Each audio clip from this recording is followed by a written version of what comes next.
നിങ്ങൾ ഖുർആൻ ഓതി കേൾക്കുന്ന സമയത്ത് അതിനെന്ത് ചെയ്യണം?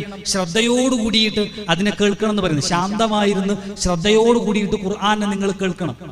ശാന്തമായിരുന്ന് ഖുർആൻ കേൾക്കുമ്പോൾ ഖുർആൻ ഒരുപാട് വിസ്മയങ്ങൾ നമുക്ക് നൽകും. ഞാൻ നേരത്തെ പറഞ്ഞതുപോലെയാണ് ഈ അലാ ബിദിക്രില്ലാഹി തത്മഇന്നു ഖുലൂബ്, അതേപോലെ തന്നെ ഇന്ന മഅൽ ഉസ്രി യുസ്ര, അതേപോലെ ലാ തഹ്സൻ ഇന്നല്ലാഹ മഅനാ ഹസ്ബിയല്ലാഹു വനിഅമൽ വകീൽ. ഇങ്ങനത്തെ ചെറിയ ചെറിയ ആയത്തുകളൊക്കെ നമ്മളൊരു പ്രയാസം ഉണ്ടാകുമ്പോൾ ഒന്നിങ്ങനെ മനസ്സിരുത്തി വായിച്ചു നോക്കും, വലിയ സമാധാനം. അതേപോലെ തന്നെ ഖുർആനിലെ ഏറ്റവും പാപിയായി അക്രമം ചെയ്ത മനുഷ്യനോട് ഖുർആൻ പറയുന്ന അല്ലാഹ് പറയുന്ന ഒരു വാക്കുണ്ട് സൂറത്തു സുമറിൽ, ഖുൽ യാ ഇബാദിയല്ലദീന അസ്റഫു അലാ അൻഫുസിഹിം ലാ തഖ്നതൂ മിർ റഹ്മത്തില്ലാഹ്.